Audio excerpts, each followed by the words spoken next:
हिंद साथियों, कैसे हो आप सभी। आई होप आप बहुत ही अच्छे हो गए। हाँ, इस स्पेक्ट्रम आईएएस के ऑनलाइन प्लेटफॉर्म पर आप सभी का बहुत बहुत स्वागत है। ठीक है, हमने कुछ चालू किया, इसके अंदर मुहिम एक है ना, इकोनॉमिक्स, जो अपन ने कल समझा है, क्लास वन हो चुकी है इकोनॉमिक्स के ऊपर। ठीक है, उसके अंदर क्लास वन के अंदर हमने बताया क्या क्या समझा, थोड़ा सा रिकेप ले लेते हैं, देन हम हमारी क्लास आगे कंटिन्यू करते हैं। आपको क्लास वन जब मेरी हुई, ठीक है, उसके अंदर मैंने आपको समझाया कि सबसे पहले पता है हमारा जो सिलेबस होता है एमपीपीएससी का भाई। ठीक है, जो हमारे पास एमपीपीएससी का सिलेबस है वही हमारे पास रास्ता होता है।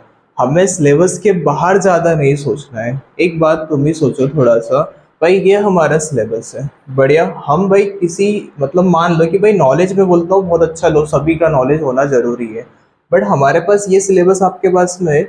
यदि आप इस साइड चले जाते हो, हाँ, इस सर्कल के बाहर जाते हो और सोचते हो कि भैया हम हमारा जो टारगेट है एमपीपीएससी 2025 का क्वालिफाई करने का, क्या बेटा वो हो पाएगा फिर क्वालिफाई? देख, क्वालिफाई तो हो जाएगा, मैं बोलता हूँ नॉलेज से ही बेटा, पर इतना नॉलेज लेके जाओगे, क्योंकि भाई देखा जाए तो पूरी दुनिया के अंदर बहुत सारा नॉलेज है। हाँ, क्या एक इंसान सब नॉलेज ले पाएगा? पॉसिबल नहीं होता है। ठीक है, कहीं ना कहीं हमें लिमिटेड होना पड़ेगा।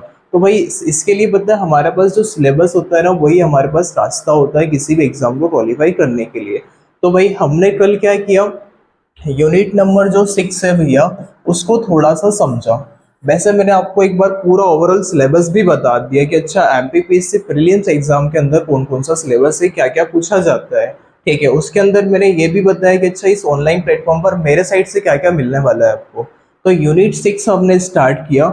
उसके अंदर पता है थोड़ा सा रिकेप ले लो क्या क्या हुआ कल की क्लास के अंदर।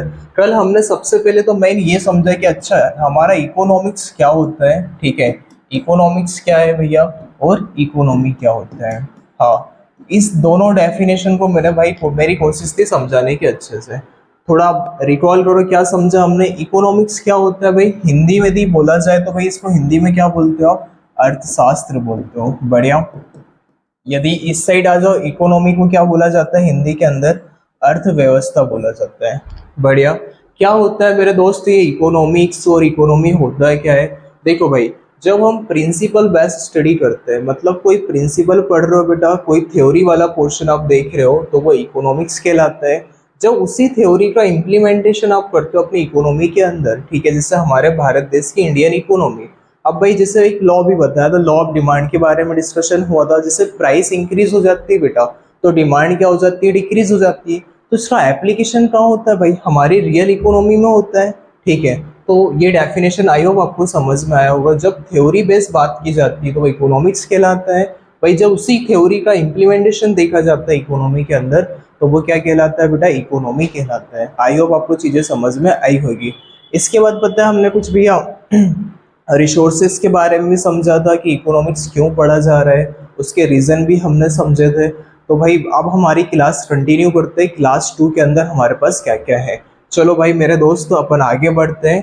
तो थोड़ा सा मैं पीडीएफ ओपन कर लेता हूँ अपनी, जो पीडीएफ बनी हुई है यहाँ पर। ठीक है, अब हम समझते हैं एक्चुअल में डेफिनेशन क्या है भाई इकोनॉमी की हमारे पास में, बढ़िया। तो थोड़ा सा अच्छे से समझना है बेटा, क्या होता है इकोनॉमी। कल मैंने आपको कॉन्सेप्ट बहुत अच्छे से डेप में समझा दिया है। थोड़ा थ्योरी वाला पोर्शन आपको एक बार रीडिंग लेना है कि भैया इकोनॉमी एक्चुअल में हमारे पास होता क्या है। चलो भैया आ जाओ मेरे दोस्त। देखो, इकोनॉमी क्या है? एक सिस्टम है बेटा। हम पहले क्या समझने वाले हैं भैया कि व्हाट इज इकोनॉमी। इकोनॉमी अर्थव्यवस्था होता है क्या है? इकोनॉमी क्या है बेटा? एक सिस्टम होता है इन विच क्या होता है बेटा, उसके अंदर people get living to satisfy their wants. ठीक है भाई, हम जैसे इंसान रहते हैं और हम क्या चाहते हैं, हमारी जो डिजायर है, वांट्स है, वो क्या हो पाए? सेटिस्फाई हो सके। ठीक है, थ्रू दी प्रोसेस।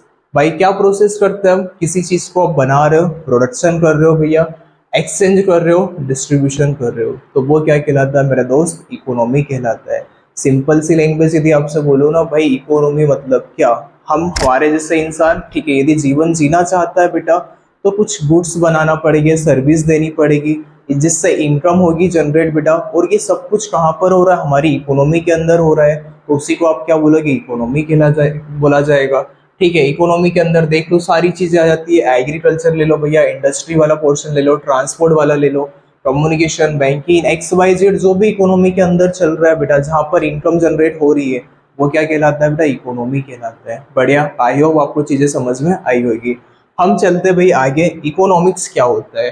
कल मैंने दो रीजन आपको समझाया था। क्या प्रॉब्लम समझाई कि दो बेटा, कि हमारी जो डिजायर होती है वो कैसे है? अनलिमिटेड डिजायर हमारे पास में, और हमारे पास जो रिसोर्सेस है वो क्या है? लिमिटेड होते हैं। आपको याद भी है बेटा, एक स्पीच मुकेश भाई अंबानी बोलते हैं कि पता है मेरे पास भी कैपिटल लिमिटेड है। तो सोचो भाई, इंसान की जो डिजायर होती है वो क्या अनलिमिटेड होती है, और हमारे पास रिसोर्सेज क्या होते हैं? कहीं ना कहीं लिमिटेड होते हैं। ये दो प्रॉब्लम जनरेट हो रही है हमारे पास। इसी प्रॉब्लम में पता है हमें सही तरीके से हमारे पास जो रिसोर्सेज है उसको मैनेज करना है, मैनेजमेंट ऑफ द रिसोर्सेज। ठीक है, जो हमारे पास लिमिटेड पैसा है उसका भाई सही से मैनेज करना है। तो ये कौन बताता है बेटा आपको? कौन समझाता है? इकोनॉमिक्स समझाता है कि भाई जो आपके पास लिमिटेड पैसा है उस रिसोर्सेज का किस तरीके से आप सही से यूज करो, ताकि आपकी जो वांट्स है, जो डिजायर है, वो सेटिस्फाई मैक्सिमम हो पाए। आई होप आपको चीजें समझ में आई होगी। इकोनॉमी और इकोनॉमिक्स के अंदर डिफरेंस भी क्लियर हुआ होगा। सर ये तो सिलेबस के अंदर कहीं मेंशन किया हुआ नहीं है बेटा, यूनिट का नाम ही है इंडियन इकोनॉमी। ठीक है, तो हमें थोड़ा समझना होगा कि एक्चुअल में इकोनॉमी और इकोनॉमिक्स होता है क्या है, देन तभी हम आगे चल पाएंगे। मैंने हमेशा आपसे बोला है बेटा कि एक बात ध्यान से सुनो थोड़ा सा, हमारी पता है फाउंडेशन अच्छी होना चाहिए बेटा। ठीक है, हमारा यदि फाउंडेशन अच्छा है, हमारे बेसिक कॉन्सेप्ट बहुत अच्छे है ना, तभी हम थोड़ा अच्छे से आगे जा पाते हैं। ठीक है, अब भाई आप सपोज करो आपको कोई सा टॉपिक बहुत अच्छा करना है। ठीक है, जिससे मान लो कि भैया आपको एमपी की इकोनॉमी के बारे में बहुत अच्छे से मास्टरी हासिल करनी है भाई, एक भी क्वेश्चन पीएससी के अंदर बाहर नहीं जाना चाहिए, आप ऐसा सोच के चल रहे हो, तो भाई उसका फाउंडेशन जो बेस है ना बेटा, वो मजबूत होना चाहिए। तो मेरी जो 2 से 3 क्लासेस होने वाली है ना इस यूट्यूब चैनल के ऊपर, तो उसमें मेरी कोशिश क्या है कि आपका सबसे पहले फाउंडेशन थोड़ा अच्छा हो जाए। ठीक है, फाउंडेशन एक बार अच्छा हो गया ना, फिर हम टॉपिक वाइज से, जो कॉन्सेप्ट वाइज से टॉपिक दिया है पीएससी के सिलेबस के अंदर, फिर उसको कंटिन्यू करेंगे आगे पर। ठीक है, तो भाई चलो आगे चलते हैं फिर। अब मैंने समझा दे इकोनॉमी क्या होता है, इकोनॉमिक्स क्या होता है। अब एक थोड़ा मतलब ये चीजें भी समझ में आनी चाहिए, स्कैरसिटी मतलब क्या होता है। ठीक है, बहुत जरूरी, यदि आप इकोनॉमिक्स या इकोनॉमी पढ़ने वाले हो ना, तो भाई स्कैरसिटी पता होना चाहिए आपको। ठीक है, स्कैरसिटी में थोड़ा सिंपल सा एक एग्जांपल के थ्रू समझाने की कोशिश करता हूँ कि है क्या स्कैरसिटी, मतलब क्या होता है भैया। तो सुनो मेरे दोस्त, है ना, बात हो रही है स्कैरसिटी की यहाँ पर। ठीक है, बात किसकी हो रही है बेटा? स्कैरसिटी की बात हो रही है। इसको यदि हिंदी में बोलो ना तो क्या होता है बेटा? अभाव। ठीक है, मतलब कि देखो आप कोई सा बिजनेस करना चाहते हो, हाँ, मान लो कि भाई आप बिस्किट बनाना चाहते हो, वॉच बनाना चाहते हो, फर्नीचर बनाना चाहते हो, अपनी लाइफ में कुछ भी बिजनेस करना चाहते हो, तो बेटा आप सोचो थोड़ा सा, बिजनेस के लिए 4 चीजें अपने कल लास्ट क्लास में अपने डिस्कस करी थी, क्या क्या होना बहुत जरूरी है आपके पास में। सबसे पहले तो भाई आपको बिजनेस स्टार्ट करना तो एक प्लेस होना बहुत जरूरी है, तो आपके पास भैया एक लैंड का होना बहुत जरूरी है। सेकेंड चीज, अच्छा प्लेस देख लिया, तो भाई आपके पास क्या कैपिटल भी तो होना जरूरी है। हाँ, पैसे के बिना तो कुछ होता ही नहीं, विटामिन सी का बहुत होना जरूरी हो जाता है। ठीक है, लैंड हो गया, कैपिटल आपके पास में हो गया। ठीक है, फिर भाई लेबर होना चाहिए। क्या एक अकेला इंसान सब कुछ कर पाएगा? पॉसिबल नहीं होता है। ठीक है, और देन फिर बंदा एक एंटरप्रेन्योर का भी होना जरूरी है बेटा, बिजनेसमैन का होना जरूरी है, जिसके माइंड मतलब जो करने वाला एक्चुअल में ओनर ऑफ द बिजनेस होता है। तो ये चारों एलिमेंट का होना किसी भी बिजनेस में बहुत जरूरी होता है। ठीक है, और देखा जाए ना भाई, तो स्कैरसिटी का मतलब क्या होता है? जो हमारे पास रिसोर्सेस है, जो भी हमारे पास रिसोर्सेस है उसका लिमिटेड होना, वो क्या कहलाता है? स्कैरसिटी कहलाता है। याद है लास्ट क्लास में एक एग्जांपल दिया था, बर्थडे था चिंटू का वहां पर। ओके, तो उसकी मम्मा ने 10,000 रुपये दिए तो उसको, और बोला था जा बेटा जी ले तेरी जिंदगी। ठीक है, तो 10,000 में क्या वो सारी बॉन्ड्स उसकी सेटिस्फाई कर पाएगा? तो आपका आंसर क्या होगा? नहीं सर, सारी इच्छाएं पूरी नहीं हो पाती है। तो एक बात समझ में आ रही है बेटा, आपके पास क्या, उसके पास स्कैरसिटी, लिमिटेड रिसोर्सेस है। तो स्कैरसिटी का मतलब यही होता है बेटा कि भाई आपके पास कैपिटल भाई लिमिटेड है, लैंड आपके पास लिमिटेड है। ठीक है, लेबर भी आपके पास लिमिटेड है। तो ये जो स्कैरसिटी है, अभाव है चीजों का, वो क्या कहलाता है? स्कैरसिटी कहलाता है। बढ़िया, आई होप आपको ये कॉन्सेप्ट बहुत अच्छे से समझ में आया होगा। ठीक है, चलते बेटा हम आगे फिर। बढ़िया, तो इकोनॉमी भी हो गया, इकोनॉमिक्स भी हो गया, स्कैरसिटी पे भी बात हो गई है। अब हम थोड़ा यहाँ से आगे मूव ऑन करते हैं। ठीक है। हमारे पास पता है इकोनॉमिक प्रॉब्लम रहती है। क्या होता है सर इकोनॉमिक्स प्रॉब्लम, थोड़ा समझाओ, थोड़ा ध्यान से सुनना। आप कोई सा भी बिजनेस चालू करने वाले हो, ठीक है, कोई सा भी ले लो बेटा, एक्स वाई जेड कुछ भी ले लो, तो हमारे पास तीन मेन प्रॉब्लम हमारे सामने आ जाती है। क्या प्रॉब्लम हमारे सामने आ जाती है भाई, कि भाई हमें सबसे पहले दिक्कत ये आ जाती है कि भैया हमारा बिजनेस जो है भाई वो हम करना किस चीज़ का चाहते हैं, ठीक है, व्हाट टू प्रोड्यूस, हमें बनाना है क्या है भाई। और बनाने के बाद यदि आइडिया आ जाता है अच्छा हमें फर्नीचर बनाना, हमें बिस्किट बनाना, तो फिर क्वेश्चन क्या अराइज हो जाता है, कैसे बनाना है भाई, ठीक है। और थर्ड वाला कैसे बनाना है, फिर third third second question fulfil हो जाता है ना, थर्ड अराइज हो जाता है वहां से। थर्ड क्या बोलता है भाई, किसके लिए बनाना है।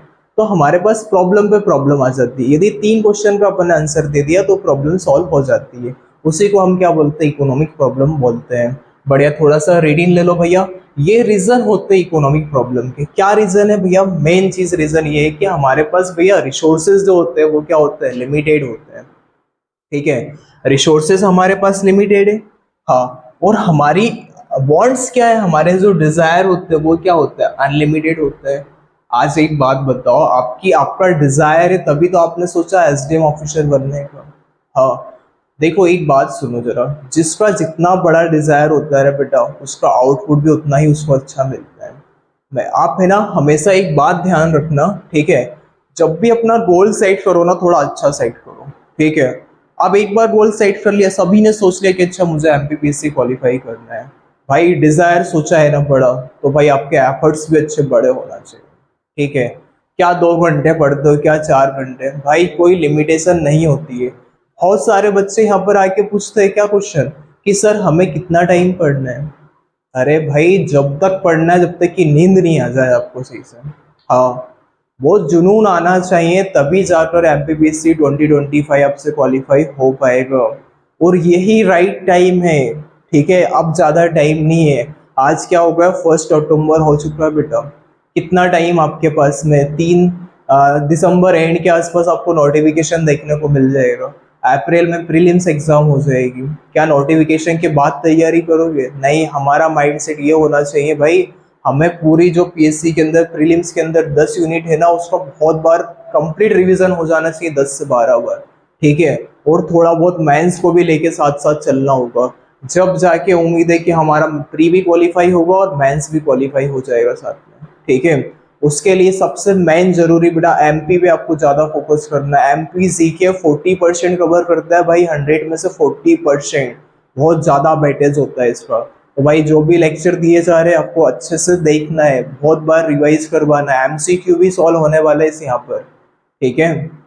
तो भाई जब डिजायर अच्छा सोचा है ना, मेहनत भी बेसी होनी चाहिए आपके साइड से।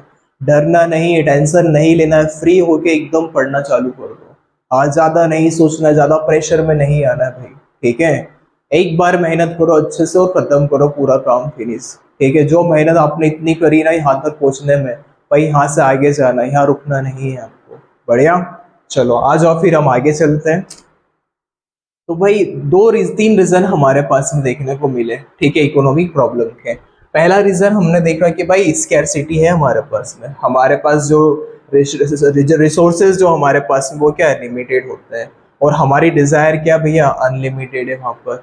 अब जो रिसोर्सेज है ना भाभी प्रॉब्लम है, हाँ। एक ही रिसोर्सेज ले ले आप ले लो भैया, वाटर ले लो, कैपिटल ले लो, ये भी रिसोर्सेज आपके लिए।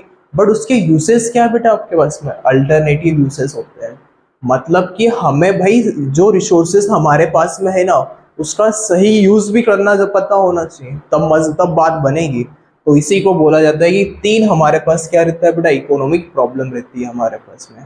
कौन कौन सी, एक बार रिपीट करो जरा, कि स्कैरसिटी है आपके पास में रिसोर्सेज का, फिर सेकंड क्या आपके पास में, आपकी जो वांट्स है वो क्या भी, डिजायर अनलिमिटेड होते हैं। और जो रिसोर्सेज आपके पास में दिया हुआ है उसके क्या होते हैं, अल्टरनेटिव यूसेज होते हैं। इसी को आप क्या बोलते हो, इकोनॉमिक प्रॉब्लम के नाम से जानते हो। बढ़िया, आई होप आपको ये कॉन्सेप्ट भी समझ में आया होगा अच्छे से। चलो फिर अपन आगे चलते हैं। अब बात आ गई भैया थोड़े डिफरेंस के ऊपर, ठीक है। लास्ट क्लास के अंदर मैंने आपको डिस्कस किया था कि भैया हमने इकोनॉमिक्स समझा था और उसकी 2 ब्रांचेस समझी थी हमने, ठीक है। जरा बोलो कौन सी 2 ब्रांचेस थी भैया। पहली ब्रांचेस आपके पास में था माइक्रो इकोनॉमिक्स वाला, बढ़िया।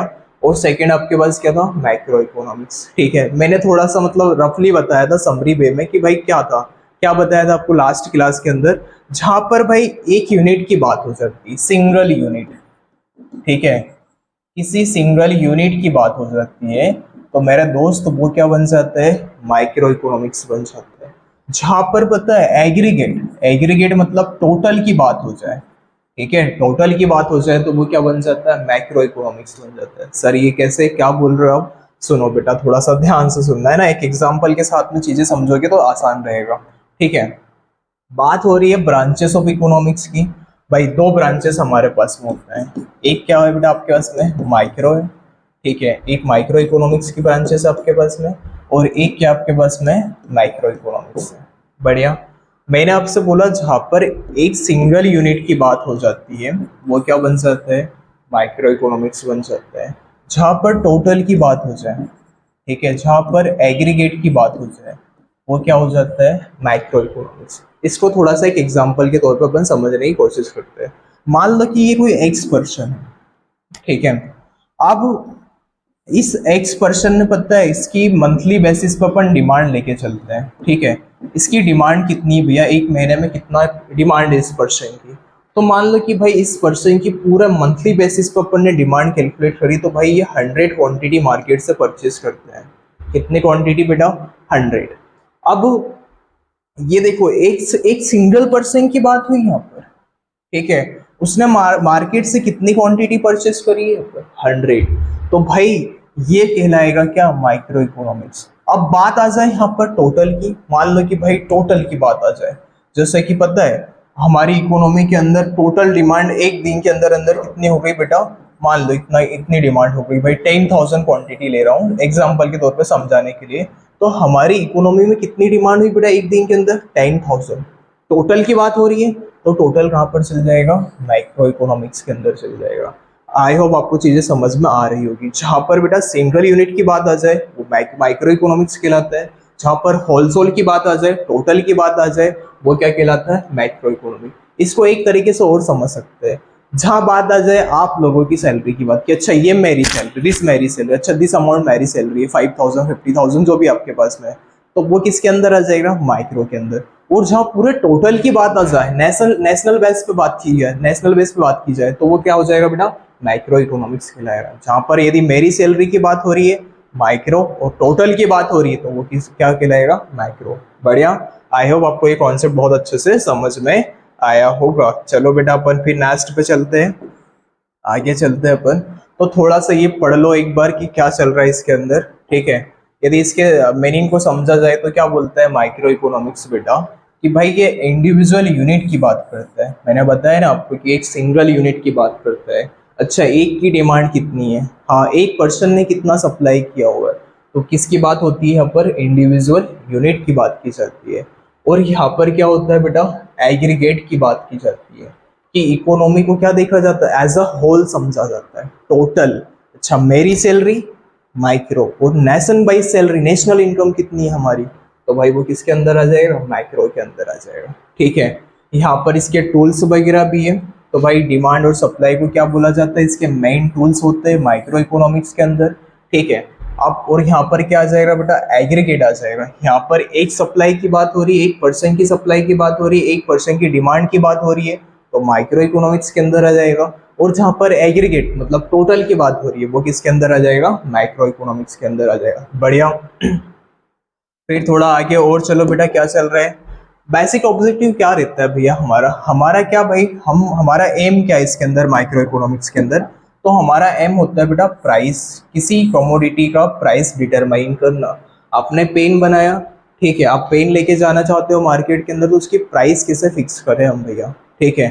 तो वो कौन बताएगा बेटा आपको, माइक्रो इकोनॉमिक्स बताएगा। इसके अंदर आ जाओ बेटा, इसका एम क्या होता है बेटा, इनकम को ये मेजर करता है, ठीक है, कि हमारे इकोनॉमी के अंदर इनकम का लेवल कैसे थी, किस तरीके से चल रहा है। ज्यादा डेप्थ में नहीं जाना है, हमारे सिलेबस का पार्ट नहीं है, बट हमें फाउंडेशन बनाना है, जरूरी है, ठीक है, समझ में होना चाहिए। तो यहाँ पर प्राइस देखा जाता है क्या है बेटा, और यहाँ पर क्या देखा जाता है, इनकम क्या है, ठीक है। इसके नाम देख लो बेटा, आगे वाला पॉइंट क्या आपके पास में, डिग्री ऑफ एग्रीगेशन। मतलब भाई ये जो माइक्रो इकोनॉमिक्स होता है ना बेटा, वो लिमिटेड होता है, ठीक है। 1% की सप्लाई की बात हो रही है, 2 की हो रही है, 3 की हो रही है। तो भाई यहाँ पर लिमिटेड हमारे पास में है। और यहाँ पर क्या रहता है बेटा, हाईएस्ट डिग्री रहती है कि टोटल की बात होती है कि अच्छा क्या चल रहा है, यहाँ पर एग्रीगेट देखा जाता है। तो ये चीजें हैं भैया। इसको प्राइस थ्योरी के नाम से भी जाना जाता है, ध्यान देना एमसीक्यू के रूप में भैया, कि माइक्रो इकोनॉमिक्स को किस नाम से और जाना जाता है, तो इसे प्राइस थ्योरी के नाम से जाना जाता है। और मैक्रो इकोनॉमिक्स को किस नाम से जाना जाता है वो भी ध्यान देना, इनकम एंड एम्प्लॉयमेंट थ्योरी के नाम से जाना जाता है। इसके कुछ एग्जाम्पल भी आपके पास में, यहाँ पर क्या देखा जाता है भैया, मेरी सैलरी की बात की जाती है, इंडिविजुअल की बात की जाती है, और यहाँ पर क्या होता है, नेशनल इनकम की बात होती है। आई होप आज की क्लास आपको समझ में आई होगी बहुत अच्छे से। ठीक है, अब ये क्लास 2 तभी आपको समझ में अच्छे से आएगी बेटा जब है ना फर्स्ट वाली क्लास आपने देखी होगी। ठीक है, यदि किसी बच्चे ने फर्स्ट क्लास नहीं देखी हो तो भाई डिस्क्रिप्शन में लिंक दी हुई है बेटा, सबसे पहले जाके पहली क्लास देखो आप, देन सेकेंड वाली क्लास के ऊपर आओ। ठीक है, मेरी 20 से 25 क्लास होने वाली है इस यूट्यूब चैनल के ऊपर, जिसमें एमपी की इकोनॉमी आपकी बहुत अच्छे से हो जाएगी, कुछ भी डेटा छोड़ा नहीं जाएगा। ध्यान दो, जिसका भी पेपर है ना 25 बेटा, अच्छे से पेपर क्वालिफाई करना है तो ये वीडियो मिस नहीं करना है। जो सीरीज चल रही है ना उसको स्किप आपको नहीं करना है। ठीक है, मेरी कोशिश रहेगी हर बार कि भाई जो क्लास में हुआ है फर्स्ट क्लास के अंदर वो भी आपको रिकेप करवा दूँ थोड़ा सा। इस तरीके से थोड़ा सा रिवीजन करते करते चीज़ें बहुत ज़्यादा हो जाएगी स्टोर अपने माइंड के अंदर। तो भाई आज के लिए इतना ही था, जल्द मिलते हैं कल अपन दूसरे वाले वीडियो में बेटा। बढ़िया, थैंक यू सो मच।